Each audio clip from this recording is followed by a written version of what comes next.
तो सर, जब से अमेरिका में ट्रम्प आया ना, एक हौवा सा हो गया, एक डर सा हो गया कि अमेरिका में अब तो जाने का कोई फ़ायदा नहीं है, वहाँ नौकरियाँ नहीं मिलेंगी। जो नॉन अमेरिकन्स हैं, एशियंस हैं, इंडियंस हैं, उनको भर भर के प्लेन वापस भेजा जा रहा है। वहाँ पे जाके आप अगर पेंटिंग करना शुरू करते हो तो कुछ दिनों में अपनी कंपनी बना के आप पेट्रोल पंप पे काम कर रहे हो, पेट्रोल भर रहे हो, तो साल 2 साल में वो पेट्रोल पंप आपका हो सकता है। Can do much better. America का भी जितना हार्ड क्यों होता है, मैंने जिससे भी सुना अमेरिका का, वो कहते हैं कि लक है।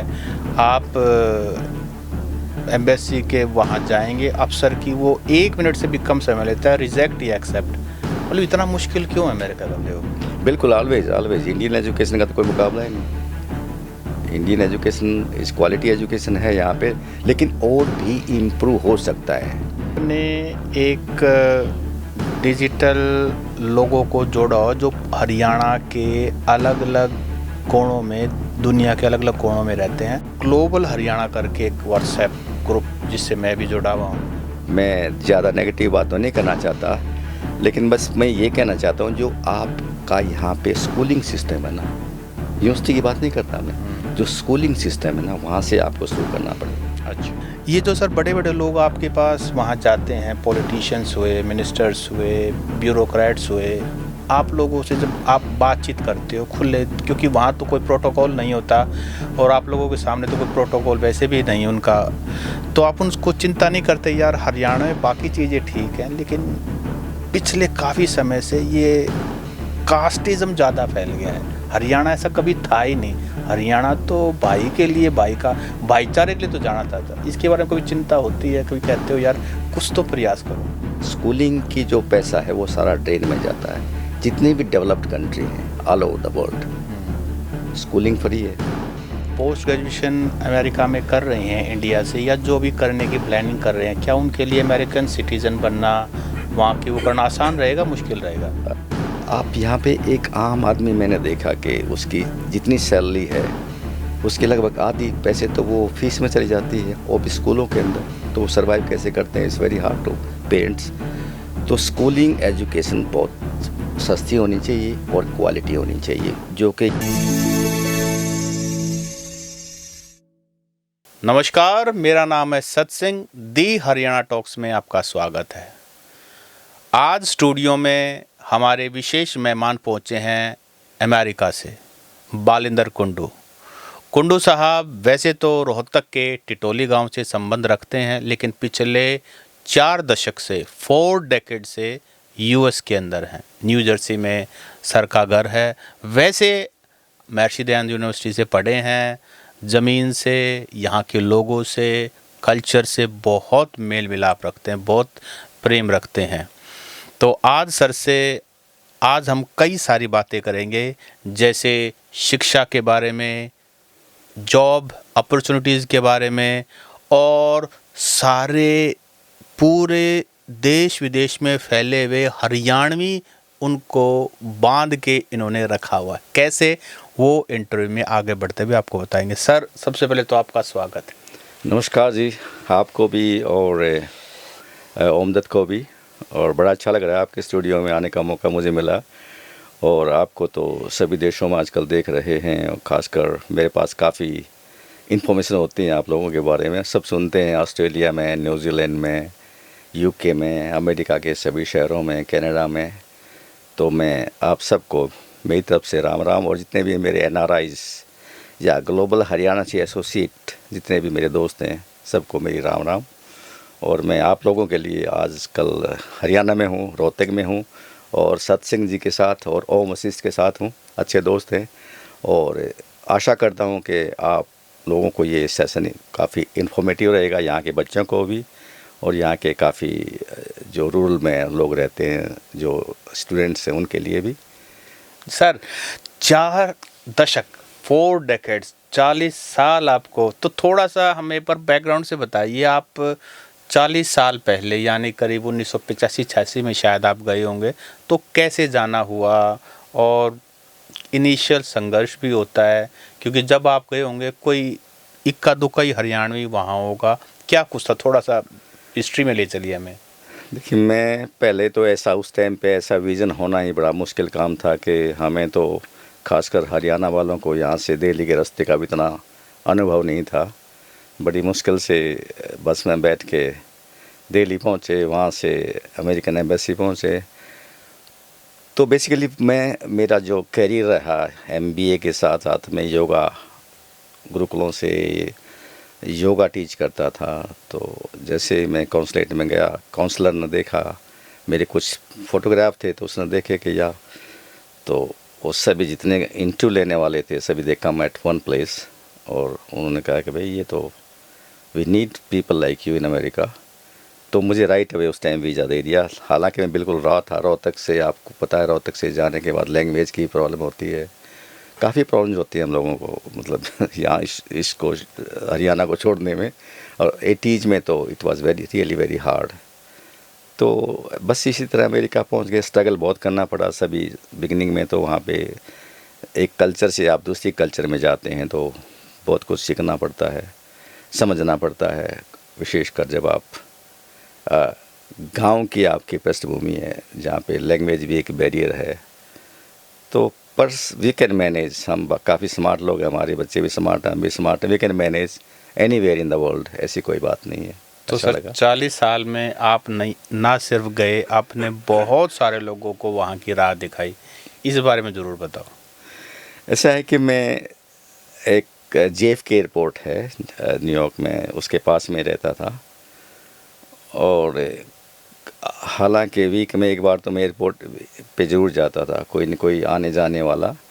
और आप लोगों जैसे मित्र थे यहाँ पे एमडी यूनिवर्सिटी में, मेडिकल कॉलेज में और ब्यूरोक्रेसी में, तो सभी से मेरा इंटरेक्शन वहाँ पे होता गया। और मदद करने वाला बहुत कम होते हैं। जब जो भी अमेरिका में जाता है तो उनके अपने काम इतने होते हैं कि उनको फुर्सत नहीं है। तो ऐसे ही बढ़ता गया। और एक मेरा पैशन था सोशल नेटवर्किंग का, लोगों से मिलने का। यहाँ से हरियाणा से भी, बल्कि मैं यूनिवर्सिटी में भी काफ़ी एक्टिव था। तो इस तरह बात बढ़ती गई। अकेले ही चले थे हम, कारवा बनता गया। और अब तो इतना बड़ा कारवा बन गया, वर्ल्ड वाइड हरियाणा की ब्रांडिंग करने पर लगे हुए हैं। जी जी। हाँ। अच्छा सर, ये बताओ, फिल्मों में जैसे दिखाते हैं ना कि अमेरिका पहुंच गया, दोस्त को फ़ोन कर रहा है, फ़ोन मतलब रिश्तेदारों के भी गए तो फ़ोन नहीं उठा रहे, कि ये सच में होता है किसी किसी ये के साथ? बिल्कुल, ये सभी के साथ होता है, क्योंकि वहाँ पे उनकी मजबूरी है, क्योंकि टाइम का बड़ा इश्यू है वहाँ पे ना।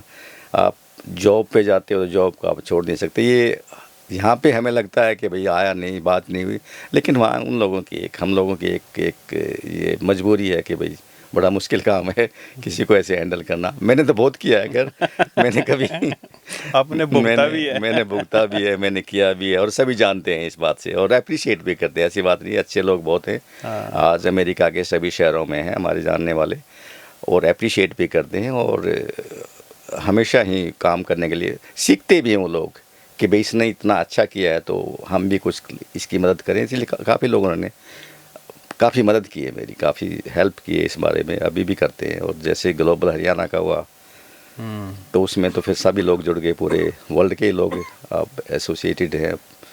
तो कहीं भी जाएं, आप किसी भी शहर में जाएं, अमेरिका में जाएं, ऑस्ट्रेलिया में जाएं, कनाडा में जाएं, तो हमारे बंदे हैं और जिनसे इंटरेक्शन रहता है हमेशा, और हेल्प करने के लिए तैयार रहते हैं। जी, ग्लोबल हरियाणा पे हम बाद में आएंगे सर।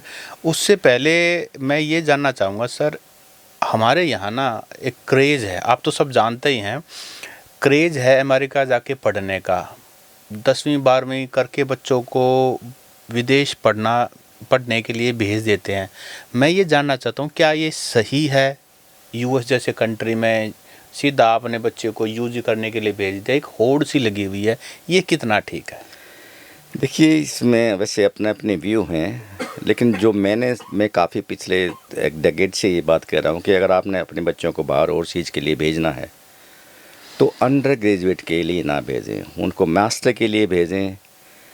अंडर ग्रेड आप किसी भी यूनिवर्सिटी में जाएँ, सिर्फ आईवी लीग जो अच्छी यूनिवर्सिटी है, 10 अच्छी यूनिवर्सिटी है, अगर आपका बच्चा उन यूनिवर्सिटीज़ में जाता है तो इट्स वर्थ।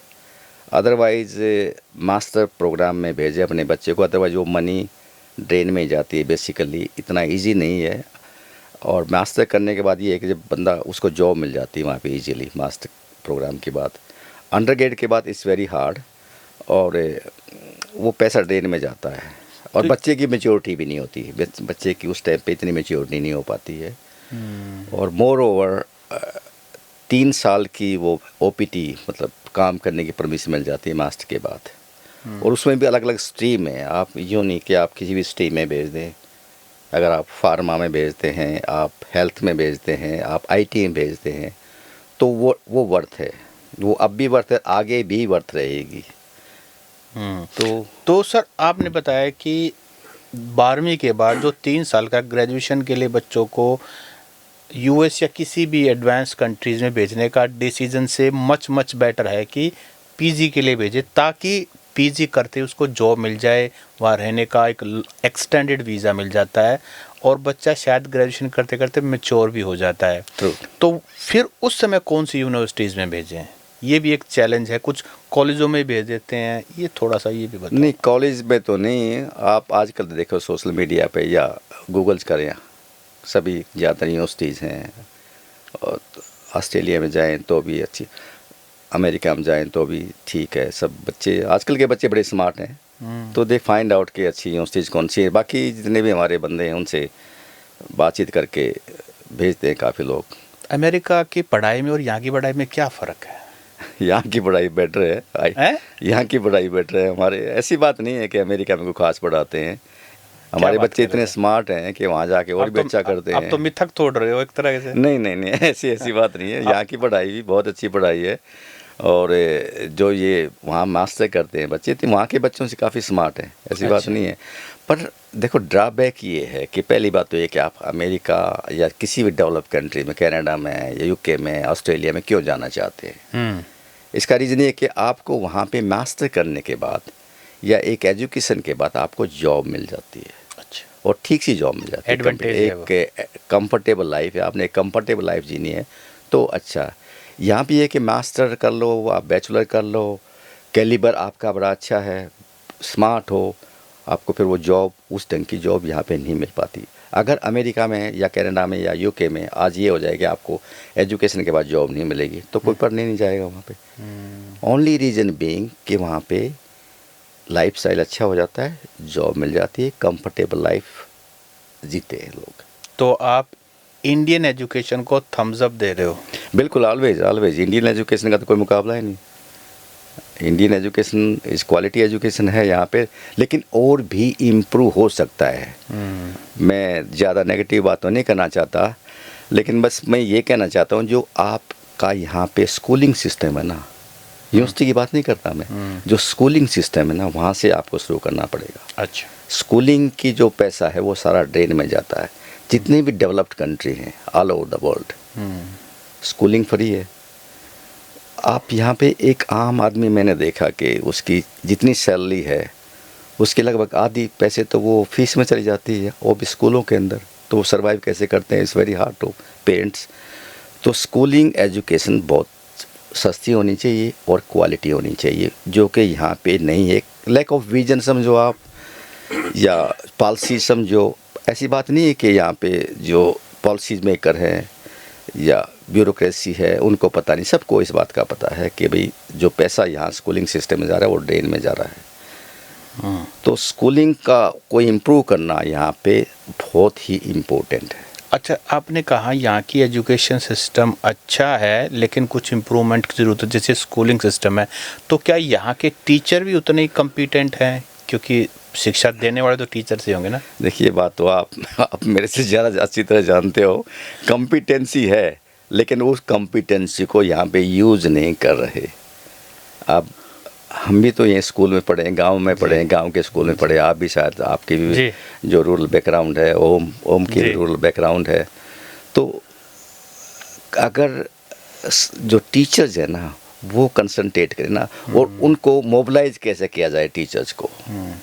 पहले स्कूल अच्छे होते थे हमारे टाइम में, शायद आप तो मेरे से काफ़ी, हमारा जनरेशन गैप है, लेकिन अब जो ना बहुत जो पब्लिक स्कूल हैं, जो सरकारी स्कूल हैं, वहाँ पे बहुत ही डिग्रेडिंग है। मैंने टीचर्स की ये नहीं कह सकता मैं टीचर्स ख़राब हैं, लेकिन वो टीचर्स को यूज़ करने वाले ख़राब हैं, टीचर्स को ऑर्डर देने वाले ख़राब हैं। तो अगर टीचर्स की बात नहीं कर सकते, एक इंफ्रास्ट्रक्चर जो है ना यहाँ पे वो सारा का सारा डैमेज हो चुका है बेसिकली, खासकर प्राइमरी स्कूलों में। ज़रूरत ही नहीं पड़े कि ये जो प्राइवेट स्कूल यहाँ पे बनाने पड़े, सरकारी स्कूल बढ़िया बन सकते हैं। सबसे इम्पोर्टेंट बात है ये, आज हरियाणा के अंदर, इंडिया के अंदर इट्स वेरी इम्पोर्टेंट, मैं फिर इस बात को रिपीट कर रहा हूँ, आपको अपना स्कूलिंग सिस्टम इम्प्रूव करना पड़ेगा सूनर और लेटर। आपको कोई विजनरी बंदा चाहिए जो कि जिसको अच्छा एक्सपोजर हो, जो आपके स्कूलिंग सिस्टम को ठीक करे। उसके बाद नहीं, अनएम्प्लॉयमेंट तो रहेगी नहीं उसके बाद। सर आपके एक बात बताओ ना, आपके पास तो अमेरिका में सारे ब्यूरोक्रेट्स जाते हैं, तो आप इनको जब मौका मिलता है बात करने का, डिनर पे भी, हर चीज़ पे भी, अपनी तरफ से एक एफर्ट करते हो कि भाई सरकार लाखों रुपये तनख्वाह आपको दे रही है, बढ़िया बाबू हो आप, अच्छा लाइफस्टाइल है, कुछ तो हरियाणा को दो। देखिए, मेरा एक्चुअली आपको पता है इंटरेक्शन सभी लोगों से है ज़्यादातर, और ज़्यादातर वहाँ टूरिज़्म के लिए जाते हैं लोग। मैं तो ये कहता हूँ कि आप यहाँ सिस्टम को देखो, सीखो, और यहाँ की नकल मत करो। नकल नहीं करना, आपको ये नकल करें। आप सिस्टम ऐसा बना सकते हो कि जितने भी डेवलप्ड कंट्री हैं वो आपको फॉलो करें। ये नहीं कि आपने ये अच्छा स्कूल देख लिया, आप उससे भी अच्छा यहाँ पे बना सकते हैं और उसको ये लोग फॉलो करेंगे। आजकल ये ट्रेंड चला हुआ है जी, कनाडा में ऐसा होता है, यूके में ऐसा होता है। यार आप लोग तो उनसे भी यहाँ पे बेटर कर सकते हो, ऐसी बात नहीं है। वो लोग आपको फॉलो करें, मैं तो ये चाहता हूँ। क्या ये संभव है? ये पॉसिबल है, बाय नॉट। विजन चाहिए उसके लिए।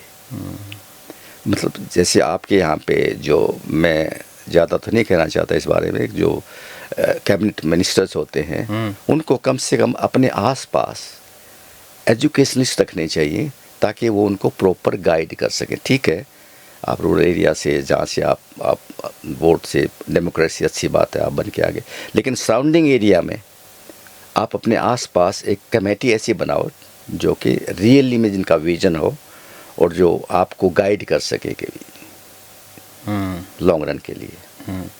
अच्छा सर, जब से अमेरिका में ट्रम्प आया ना, एक हवा सा हो गया, एक डर सा हो गया कि अमेरिका में अब तो जाने का कोई फ़ायदा नहीं है, वहाँ नौकरियाँ नहीं मिलेंगी। जो नॉन अमेरिकन्स हैं, एशियंस हैं, इंडियंस हैं, उनको भर भर के प्लेन वापस भेजा जा रहा है। इसमें सच्चाई क्या? थोड़ा फिल्टर कीजिए इस इन्फॉर्मेशन को, मिस इन्फॉर्मेशन को। देखिए, ये टोटली मिस इन्फॉर्मेशन ही है। अगर आपके कंट्री में कोई इलीगल आता है तो उसको तो वो भेज ही रहे हैं, और सभी को नहीं भेज रहे। कितने इलीगल्स को भेज पाएंगे? नहीं भेज पाएंगे, वो तो बड़ा मुश्किल काम है। और इंडिया वाले तो बहुत ही कम आ रहे हैं। मैक्सिमम तो सेंट्रल अमेरिका में जाते हैं लोग, मैक्सिमम उधर ही जाते हैं। इंडिया के तो बहुत ही कम है, और भेज क्यों नहीं को रहे हैं जो काम, मतलब गलत काम कर रहे हैं या प्रॉपर डॉक्यूमेंटेशन नहीं है जिनकी।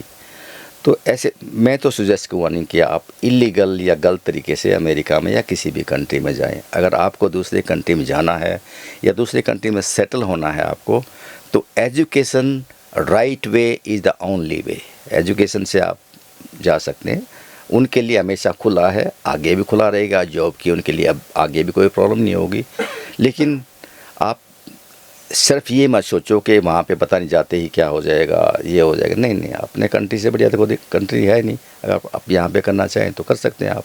You can do much better. America का भी जितना हार्ड क्यों होता है, मैंने जिससे भी सुना अमेरिका का, वो कहते हैं कि लक है। आप एम्बेसी के वहाँ जाएंगे, अफसर की वो 1 मिनट से भी कम समय लेता है, रिजेक्ट या एक्सेप्ट।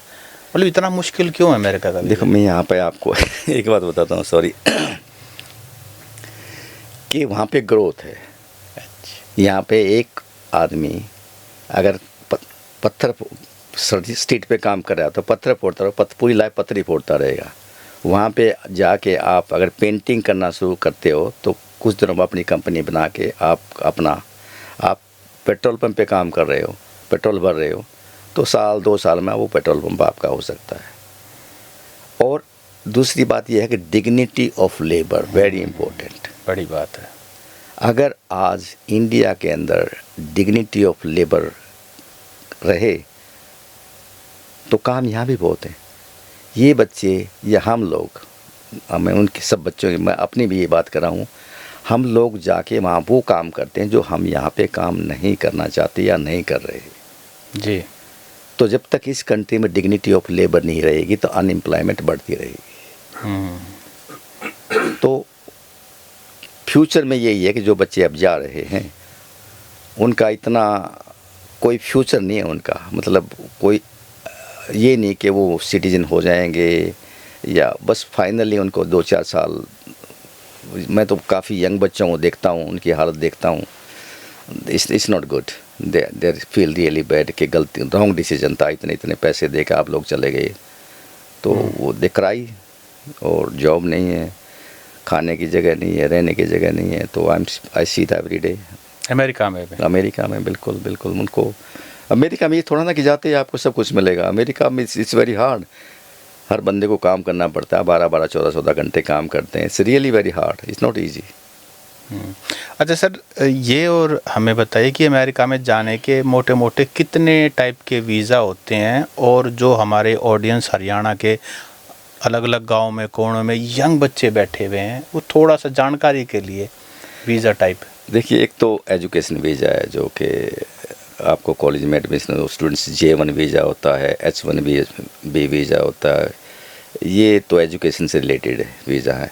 बाकी टूरिस्ट वीज़ा अमेरिका का खासकर 10 साल का लग जाता है। Multiple entry visa. हाँ, उसमें कुछ लोग ऐसा करते थे, अब तो शायद नहीं करते कि हाँ, तो 10 साल में 5-6 महीने वहाँ लगा दिए, फिर आ गए, फिर चले गए। तो कोई ज़्यादा बॉदर नहीं करता था आपको। लेकिन अब सरकार काफ़ी बॉदर करती है। जो जिनके पास इस ढंग का वीज़ा है उनको शायद होल्ड भी कर लेते हैं कि बार बार हमारे देश में क्यों आ रहा है, रीजन क्या है इसका। तो बस ये J1 वीज़ा है स्टूडेंट्स। एक बिजनेस इन्वेस्टर वीज़ा भी होता है, बाकी कई कंट्री से सुना राइट राइट। वो बड़ा मुश्किल कर दिया था पहले। अब वो ट्रम्प ने आने के बाद उसमें लगभग आप कितना 7-8 करोड़ रुपए लगते थे उस टाइम पे। EB-5 बोलते थे उसको जी। EB-5 वीज़ा काफ़ी दिन चला यहाँ पे। चाइना वाले तो बहुत चले गए EB-5 पे।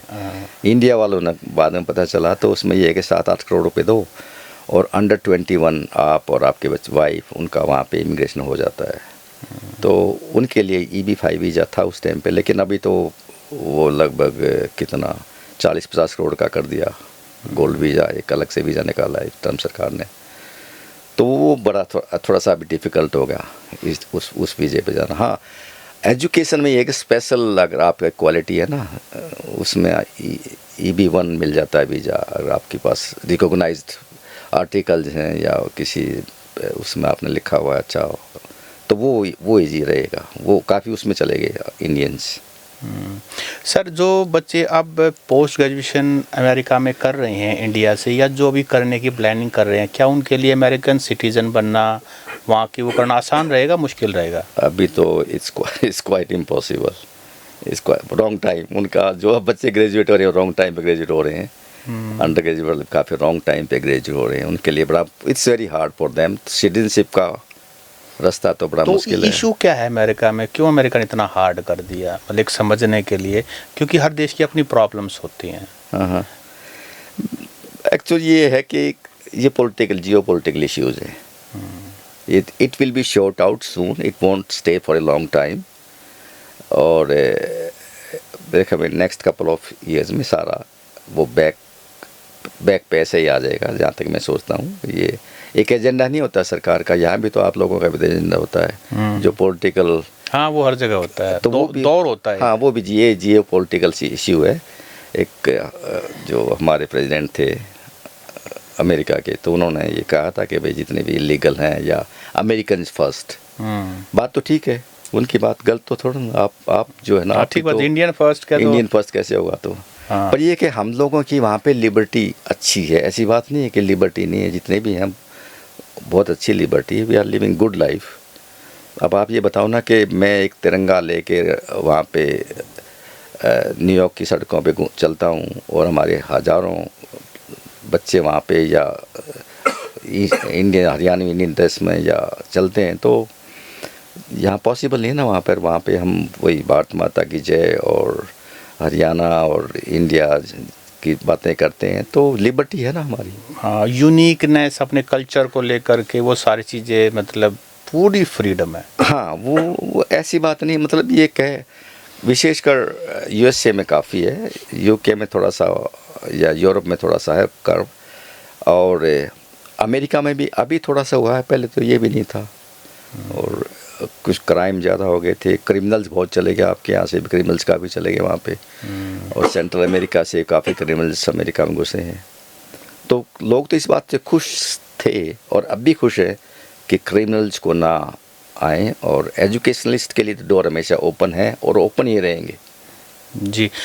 अच्छा सर, अमेरिका की तो बात हो गई, आपने एक डिजिटल लोगों को जोड़ा हो जो हरियाणा के अलग अलग कोणों में, दुनिया के अलग अलग कोणों में रहते हैं। अपना ग्लोबल हरियाणा करके एक व्हाट्सएप ग्रुप जिससे मैं भी जुड़ा हुआ हूँ, मेरे साथी ओपी वशिष्ठ भी जुड़े हुए हैं, आप ने फाउंड किया था वो 2017 में, और उसमें हम देखते हैं कोई डेनमार्क में है, कोई यूके में है, कोई न्यूजीलैंड में है, कोई ऑस्ट्रेलिया में, और सारे बड़े ही वेल कनेक्टेड और वेल प्लेस्ड लोग हैं। ये कैसे एग्जिस्टेंस में है और क्या करता है ग्लोबल हरियाणा? देखिए, ग्लोबल हरियाणा किया था कि पूरे जितने भी हरियाणा के लोग हैं उनको हम कम से कम एक मंच पर लाएं और वो आपस में बात कर सकें, और पर्पज़ ये था कि हम लोगों ने, इंक्लूडिंग मी, यहाँ की सारे संसाधन, यहाँ की एजुकेशन, यहाँ की सोयल, यहाँ की चीप एजुकेशन, सस्ती एजुकेशन हमने गेन की, और अमेरिका, कनाडा, यूके जाने के बाद हम सब भूल गए। तो उनको ये याद दिलाना है कि भाई आपकी रूट्स भी हैं, आपके वहाँ भाई बहन, आपके रिश्तेदार भी हैं, आप उनसे कनेक्ट रहें, और कनेक्ट रह के उनकी हेल्प भी करें। और ये अभी हो रहा है, काफ़ी लोग गांव में जाते हैं, लोगों को मोटिवेट करते हैं। तो बेसिकली जो ब्रेन ड्रेन था, वो ब्रेन ड्रेन की जगह हरियाणा, ये ग्लोबल हरियाणा ब्रेन गेन का भी काम करता है। ताकि अब ये बताओ ना कि यहाँ डॉक्टर बनता था मेडिकल को, आपके मेडिकल कॉलेज रोहतक से पूरे अमेरिका में डॉक्टर्स हैं। अच्छा। तो इतनी सस्ती एजुकेशन, PGMS रोहतक, हाँ, इतनी सस्ती यहाँ पे एजुकेशन आपने यहाँ से ली और आप सर्विस वहाँ पे दे रहे हैं, तो उसका 5%, 10% आप जब भी इंडिया में आएँ तो अपने क्लास में, अपने इंस्टीट्यूट में, अपने गांव में, अपने दोस्तों में एटलीस्ट उनको गाइड कर सकें। मैं ये नहीं कहता, या ग्लोबल हरियाणा के पर्पज़ नहीं है कि आप पैसा मॉनेटरी हेल्प करो, आप कम से कम उनको गाइड कर दो कि भैया ये करो वो करो, और वो लोग कर रहे हैं। वो लोग, काफ़ी लोग, हम लोग जुड़े हुए हैं। अब जब भी कुछ लोगों के नाम बताओ सर, जो हमारे ऑडियंस भी जानने कि कौन कौन सी कंट्री में हमारे कौन कौन से मेन प्रमुख लोगों के, सभी के तो क्योंकि हज़ारों लोग जुड़े हुए हैं, कुछ के नाम आप। देखिए, पवन बुधवार है यूके में। अच्छा, क्या करते हैं ऑस्टिन में वो प्रोफेसर हैं, डीन अच्छा। है, वाइस चांसलर हैं यूनिवर्सिटी में, तो वेरी एजुकेटेड, जिसकी यहाँ वैल्यू नहीं थी वहाँ पे वैल्यू बहुत है। वर्ल्ड में नंबर 4 हैं रिसर्च में, वो पूरे वर्ल्ड में नंबर 4 हैं। रवि शर्मा हैं, रवि शर्मा बहुत पहले गए थे, यूके में ही रवि शर्मा हैं। किरण गुलिया, डॉक्टर किरण गुलिया है, वो प्रोफेसर है। कुलदीप अहलावत है, और अपने ये क्या नाम था इसका, दैया, Sangeeta she is doing wonder, वो तो बहुत अच्छा कर रही है। उनका भी पॉडकास्ट इसी चेयर पे हुआ था। और बहुत ही ब्रिलियंट लड़की है। हाँ, नहीं बोल्ड है वो, और काफ़ी लोगों की मदद भी करती है। और मेरी तो खास कर, मैं तो जिसको रिकमेंड करता हूँ तो ये यूके के मैं आपको बतला रहा हूँ। यूके के, हाँ, राइट। फिर अगर सत्यवीर है वहाँ पे, डॉक्टर सत्यवीर काफ़ी एजुकेशनिस्ट है। और सीमा अहलावत, वो ग्लोबल हरियाणा के मतलब मीडिया का सारा वो देखती है, और वो सी इज़ वेरी नाइस, हमेशा ऑलवेज सी इज़ रेडी। और कुलदीप अहलावत हैं, कुलदीप है, हाँ। कुलदीप अहलावत यूके में ही है वो। फिर ऑस्ट्रेलिया में अपने विकास शोरान, रितु, और नीतू सुरेंद्र, नीतू सुरेंद्र, हाँ। डॉक्टर सेवा सिंह, हाँ सेवा सिंह रेड्डू है वहाँ पे, और संदीप है पर्थ में। संदीप पर्थ में, हाँ। संदीप हमेशा ही कुछ ना कुछ एक्टिविटी भी करवाते हैं Activity हरियाणा हर साल, डे पे, हाँ, हरियाणा डे। कल्चर को बहुत याद करते कल्चर के, हाँ ऑस्ट्रेलिया वाले दे आर डूइंग वंडरफुल हैं। जॉब। वंडरफुल। हाँ, और गोल्ड कोस्ट में है एक टोकस है लड़का, वो भी इज डूइंग गुड। पवन टोकस भी। पवन, राइट पवन, हाँ। हाँ, पवन और टोकस भी, उन्होंने बोल हरियाणा में शुरू अरुण, किया था। हाँ अरुण मलिक है उमरा से। हाँ, तो ये पूरा हमारा ग्रुप है। सुरेंद्र है एडिलेड में, वो पॉलिटिक्स में भी काफ़ी एक्टिव है, काउंसलर है वहाँ पे। और सुनील कौशल हैं न्यूजीलैंड में। कौशल है, हाँ। तो न्यूजीलैंड में किसी ने जाना हो तो ऑलवेज कॉल सुनील कौशल। मतलब वहाँ एयरपोर्ट पे, हाँ, वो ही ऑलवेज हेल्प। पहले, ये जितने भी टीम में बंदे हैं ना ग्लोबल हरियाणा के, सारे डेडिकेटेड हैं, हाँ। एक दूसरे की हेल्प करते हैं। अब कनाडा में करमजीत मान है, हाँ, मान साहब तो बहुत ही एक्टिव रहते हैं। हाँ गुलाब सिंह है वहाँ पे, डॉक्टर गजेंद्र है, मेरे अच्छे दोस्त ने भी आए हुए थे। वो भी ये जीन से हैं और वेल एस्टेब्लिश्ड हैं। और फिर वाशिंगटन डीसी में विक्रम मोर है। हाँ, विक्रम मोर साहब, हाँ, बिल्कुल है। एक सियाटल में दिव्या हाँ। प्रोफेसर है, वो भी सी इज डूइंग। गुरुवीर आर्या है कैलिफोर्निया में। एक अच्छा। मिस्टर मिड्ढा है वहाँ पे कैलिफोर्निया में ही। अच्छा अच्छा। और ये सारे रिकॉग्नाइज बंदे हैं। हाँ, ये मतलब आपने कहा कि ये वो लोग हैं जिनके पीछे बहुत सारे लोग हाँ, जुड़े हुए हैं। जो डॉक्टर जोगेंद्र तुसीर है, हाँ। वो साइंटिस्ट है, उसकी वाइफ भी साइंटिस्ट है डेविस में कैलिफोर्निया में। डॉक्टर राजवीर दैया है, बहुत पुराने हैं राजवीर दैया। उनके नीचे कितने हजारों बंदे उनका अमेरिकन काम करते हैं। डॉक्टर धनखड़ भी तो हैं। डॉक्टर धनखड़ हैं, ओम प्रकाश धनखड़ हैं, मैसाचुसेट में प्रोफेसर हैं। जी हाँ, जी, वो मैसाचुसेट्स में प्रोफेसर है। या दादरी के साइड किसी गांव के हैं शायद वो। हाँ अच्छा, ढींडवाल, राम ढींडवाल। हाँ, ढींडवाल जी। राम ढींडवाल। हाँ। अब ये देखो ना कि जो लोग यहाँ 70s में गए, वहाँ पे अर्ली 70s में गए, और ऐसे ऐसे गांव से निकल के गए जहाँ पे पीने का पानी भी नहीं था, और उनके अंडर वहाँ पे लगभग हजारों बंदे उनके अंडर काम किया, अमेरिकन ने काम किया। तो आप कैलिबर देखो ना किस ढंग का कैलिबर है। And thanks to global Haryana, कुछ नामों को तो मैं भी आपको याद दिला पा रहा हूँ। नहीं तो हम जानते ही नहीं सर, कभी जानते नहीं इतने महान। नहीं, आपसे सारे जुड़े हुए ना, वो आपके नेटवर्किंग में आपका सबसे लोग आपसे जुड़े हुए हैं। आराधना अग्रवाल है कैलिफोर्निया में, से नारनौल से, वो भी मतलब you will see many. Ravi Sharma ji UK वाले। हाँ, रवि तो, हाँ रवि तो मेन है हमारे। हाँ, जिस टाइम रवि ने तो मोदी जी का सबसे पहला प्रोग्राम होस्ट किया था। अच्छा। हाँ, सबसे पहला प्रोग्राम जिस टाइम 50-60 हज़ार बंदे थे, उस time Ravi was the host. So look at the Haryana branding है। गुलशन जी हैं, गुलशन छाबड़ा हैं न्यू जर्सी में। ही always help me. Harish Arora हैं, होटलियर हैं ये। They always, these people always help me. तो फिनलैंड में विकास सिवाच। अच्छा, तो एक्चुअली कितने लोग हैं हमारे सारे, आप बल्कि आपको यहाँ कम सुनते हैं, बाहर के लोग ज़्यादा सुनते हैं। We are more Indian than people. हम अंग्रेज बनने की कोशिश कर रहे हैं, आप दोबारा से इंडियन। हमारे बच्चे भी ऐसे ही चाहते हैं, वो सीख रहे हैं, हिंदी सीखते हैं, तो कोशिश करते हैं वो। वी आर टेम्पल्स में जाना या अपने कल्चर को सीखना, वी आर मोर, हमारी अगली जनरेशन। तो ये है कि हम कोशिश ये करते हैं कि फील ना हो कि हम अपनी लैंड से कटे हुए। अच्छा सर, आप लोग वहाँ जैसे मिलना तो संभव नहीं होता क्योंकि सभी बिजी हैं, लेकिन फिर भी वार त्योहार पे एक दूसरे को मिलते हो कैसे, क्या? देखिए, सारे फेस्टिवल हम मनाते हैं वहाँ पे, होली, दिवाली, जितने फेस्टिवल हैं पूरा एंजॉय करते हैं। आपको तीज, हाँ, सब पूरा सब एंजॉय करने पूरे फेस्टिवल। और मैं तो वो इंडिपेंडेंस डे, रिपब्लिक डे, वहाँ तो घाघरा पहन के, वो हरियाणवी ड्रेस पहन के डांस भी करते हैं। आप वीडियो शेयर होती हैं इसके अंदर, देखिए ग्लोबल हरियाणा में। ये तो हमने ऐसा ब्रांडिंग कर दी हरियाणा की, कोई भी लेडी इंडिया में आती है, हरियाणा में आती है, तो वो घाघरी और यहाँ का पूरा अटायर पूरा यहाँ से खरीद के लेके जाती है। डॉक्टर सुमन ग्रेवाल को भी हमने देखा। डॉक्टर सुमन, सुमन ग्रेवाल भी थैंक्स टू ग्लोबल हरियाणा में उनको भी मिला भी हूँ। जब आप एक बार ना एक डेलीगेशन भी लेके आए थे। राइट एमडीयू के अंदर। एमडीयू में डेलीगेशन था हमारा पूरा। तो यही तो हमारा काम यही है ना, हम यही कर रहे हैं कि कम से कम अपने जितने भी हरियाणा के लोग हैं उनको मोटिवेट करें कि भाई आप बाहर भी कर सकते हैं, आप यहाँ भी कर सकते हैं। ये ज़रूरी नहीं है कि आप अमेरिका, कनाडा या दूसरे कंट्री में जाएँ, यहाँ भी अच्छा कर सकते हैं आप। तो उनको मोटिवेट करना है बेसिकली।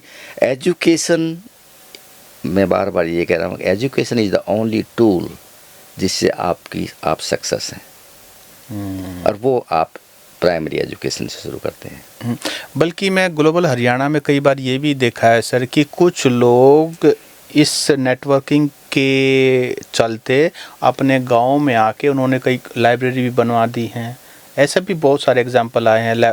अपने गांव में बच्चों के लिए, लड़कियों के लिए लाइब्रेरी, स्कॉलरशिप देनी शुरू कर दी है। ऐसी बहुत सारी एक्टिविटीज़ वो पोस्ट भी करते रहते हैं। सभी अब तो सब एक्टिव हैं, कुछ न कुछ करना चाहते हैं। डेफिनेटली जो भी आता है ना अपने गांव में कुछ न कुछ करके ही जाते हैं यहाँ पे ना, तो अच्छा लगता है। मुझे भी अच्छा लगता है, उनको भी अच्छा लगता है। They enjoy it too and we all enjoy it too, और वी शुड डू इट।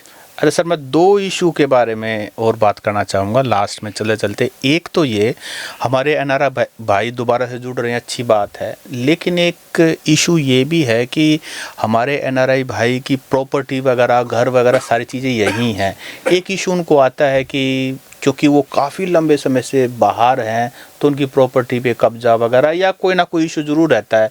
तो इसको सरकार ने कोई एक सिस्टम बना रखा है कि उनका रिजॉल्व हो सके, क्योंकि ये भी एक बड़ा बर्निंग इशू है। ये तो आपने हमारी दुखती रग पे हाथ रख दिया है। क्योंकि देखिए वहाँ पे जो काम कर रहे हैं ना हम लोग, हमारे पास साल में 2-3 वीक होते हैं और सबकी यहाँ पे प्रॉपर्टी है। वो सिस्टम का यहाँ पे ऐसा हाल है कि वो आए, धक्के खाते हैं बेचारे, कोई इधर कोई उधर, और जाके फिर गालियाँ देते हैं जाके, यार हम गए थे और कुछ नहीं हुआ। प्रॉपर्टीज़ का बहुत भारी हमारे सामने, बहुत भारी। मैंने तो कई बार गवर्नमेंट को भी ये सुजेस्ट किया है, ब्यूरोक्रेसी में भी ये सुजेस्ट किया है कि भाई आप ऐसा करो कि हमें कोई एक सिंगल विंडो सिस्टम, एक सेंटर पॉइंट दे दो आप, जाके हम अपनी जो हमारी प्रॉब्लम्स है हम उसके सामने अपनी प्रॉब्लम्स रख सकें और हमारी ये प्रॉब्लम सोल्व हो सके।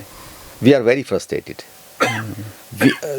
मतलब मैक्सिमम लोग हैं ना आज के दिन, इससे बहुत फ्रस्ट्रेशन है लोगों में, और लुकिंग फॉर ए सॉल्यूशन। इसका कुछ ना कुछ सॉल्यूशन जरूर होना चाहिए। ठीक है सर, इस ऑब्वियसली इसका सॉल्यूशन तो बहुत ज़रूरी है।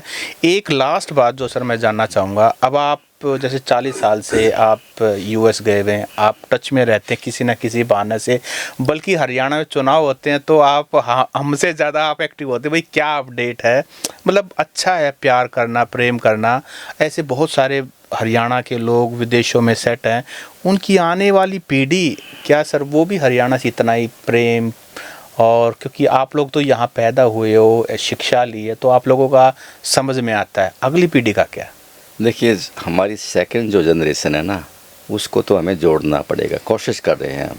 इसीलिए मैंने जैसे 2017 में प्रवासी करवा था, इसलिए जैसे गुजरात वाले करवाते हैं, राजस्थान वाले करवाते हैं, महाराष्ट्र वाले करवाते हैं, तो मेरा ये आइडिया है कि हरियाणा में भी एक ऐसा इनिशिएटिव हर साल नहीं, एटलीस्ट एवरी अल्टरनेट ईयर पे यहाँ पे ग्लोबल लोगों को या ग्लोबल हरियाणीज़ को बुलाया जाए, उनको कनेक्ट किया जाए, ताकि वो कल्चर के साथ कनेक्ट रहे, ताकि हमारी अगली जनरेशन भी जुड़े, वो भी सोचें कि भाई हम जैसे जो ब्रेन ड्रेन हुआ था वो ब्रेन गेन भी होगा आगे चल के। तो इसका रीज़न है, कुछ रीजन्स हैं जो यहाँ के लोकल गवर्नमेंट को मनोहर लाल जी ने उस टाइम पे करवाया था 2017, उसके बाद कभी नहीं हुआ। तो जो सर सेकंड जनरेशन है आप लोगों की, क्या वो ब्राइड और ग्रूम हरियाणा में ढूंढने की कुछ ऐसा है? ये बड़ा इश्यू है आजकल। ये मेरे ये आपने फिर ऐसा इश्यू शेयर दिया है कि every single day I am getting a call कि भाई लड़का है लड़की है, आप मैच ढूंढो।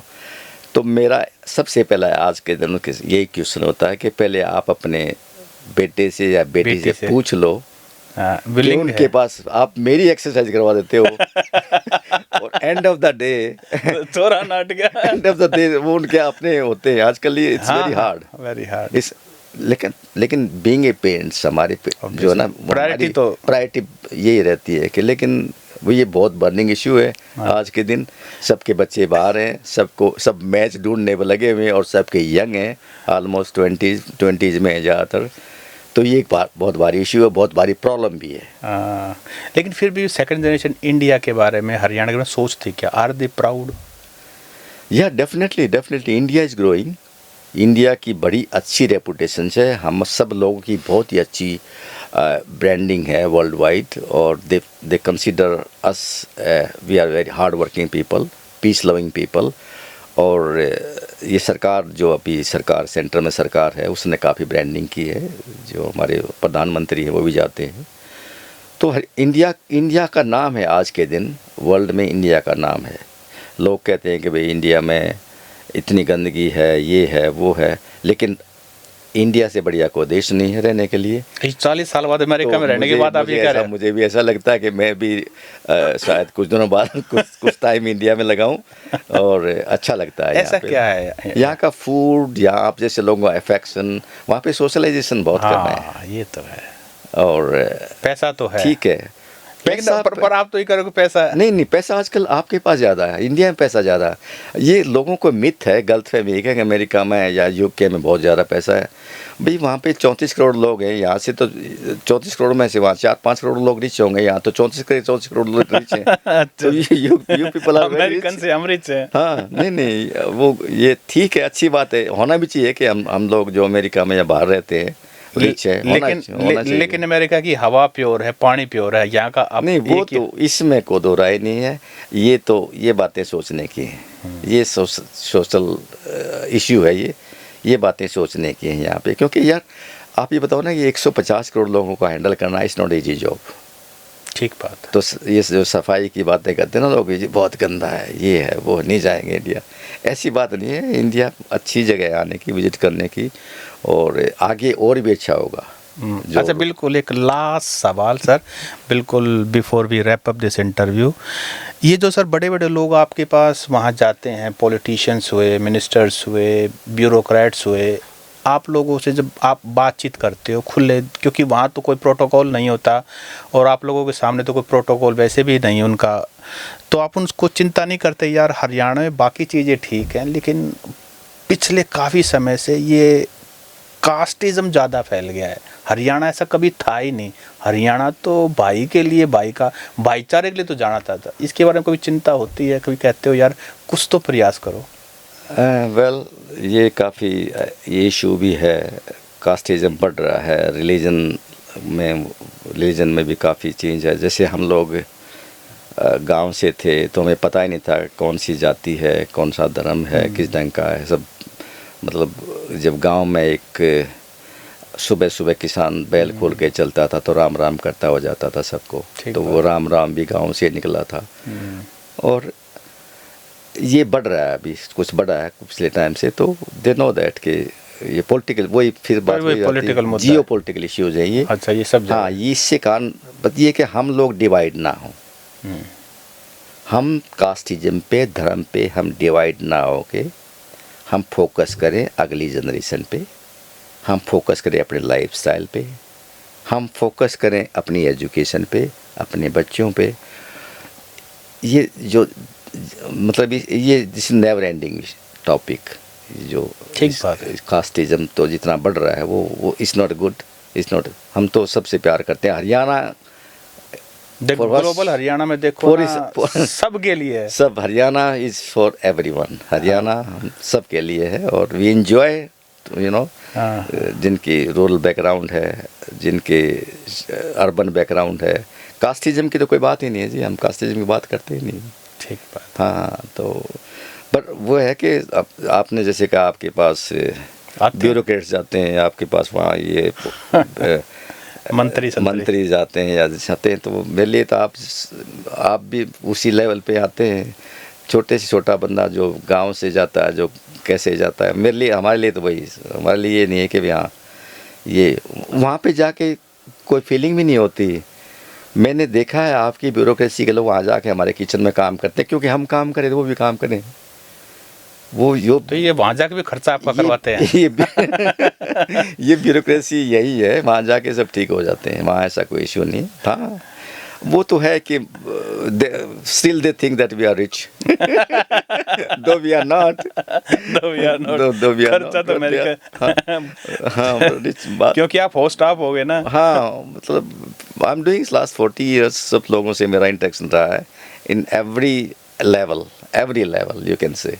जी आई स्टार्टेड विद चोई भजन लाल, ठीक है। देन चौटाला साहब, ओम प्रकाश अजय, अभय, अच्छा, और देन मनोहर लाल जी को होस्ट किया, फिर भूपेंद्र जी। हुड्डा साहब को, हाँ, फिर हुड्डा साहब को होस्ट किया 2007 में। उस टाइम हुड्डा साहब थे, दीपेंद्र हुड्डा, दीपेंद्र को दुष्यंत चौटाला वगैरह। दुष्यंत को होस्ट किया, सबको ही होस्ट करते हैं हम लोग ना।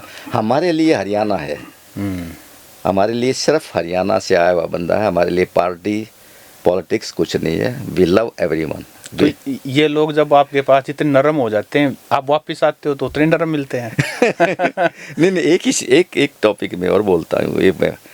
तब कई बार ऐसा होता है कि जब ये एयरपोर्ट पे कोई आदमी वहाँ पे एयरपोर्ट पे होता है तो हम लाते हैं खुद लाने के लिए, यहाँ पे ये लोग गाड़ियाँ भेज देते हैं। हाँ। तो मैंने कहा यार हम तो खुद आते हैं, खुद आते हैं। अपने रिसोर्सेज यूज करते हैं। आप तो गवर्नमेंट के रिसोर्सेज यूज कर रहे हो। ठीक बात है। वहाँ तो हमारे अपने रिसोर्सेज है ना। ठीक बात है। Time is money. America Time is में, money. कनाडा में, यूके में टाइम की वैल्यू बहुत है। मैं आपके यहाँ बच्चों को भी ये कहना चाहता हूँ कि जब तक आप टाइम की वैल्यू नहीं समझोगे ना, जब तक it's very hard to success.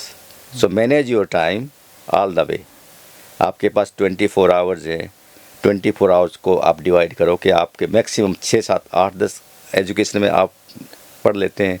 उसके बाद जो 8 आवर्स जो आप स्पेंड करते हैं ना इधर उधर, वो वेरी इंपॉर्टेंट लाइफ में, जो कि किसी भी डेवलप्ड कंट्री में कोई बच्चा टाइम वेस्ट नहीं करता है। यहाँ पे मैंने देखा कि हम लोग टाइम वेस्ट, मैंने इतना देखा यहाँ पे, इतना वर्ल्ड में कहीं भी नहीं है। और जब तक हम इस टाइम को यूटिलाइज करना नहीं सीखेंगे ना, वी कैन नॉट ग्रो। 2-3 बातें, time plus your dignity of labour, ये 2 चीज़ें आप ख़त्म कर दो, और स्कूलिंग इम्प्रूव कर दो, कंसंट्रेट ऑन स्कूलिंग और एक विजन। वो एक्चुअली बाहर जाते हैं ना तो ये देखते हैं सब, उसके बाद भी इम्प्लीमेंट नहीं करते। इम्प्लीमेंट ज़्यादा करना चाहिए लेकिन इम्प्लीमेंट हो नहीं रहा है यहाँ पे सब। तो वो अपने बच्चों को अमेरिका भेज देते हैं। हाँ, वैसा चल रहा है, ट्रेंड चल रहा है कि ज़्यादातर ब्यूरोक्रेसी में या पॉलिटिशियंस के या जिनके पास वेल ऑफ हैं, सबके बच्चे बाहर ही हैं, सभी बच्चे बाहर भेजना चाहते हैं। क्यों भेजना चाहते हैं मेरी समझ में नहीं आ रही बात ये। एनीवे, खैर, तो आपसे बातें करके तो अच्छा लगा धीरे धीरे।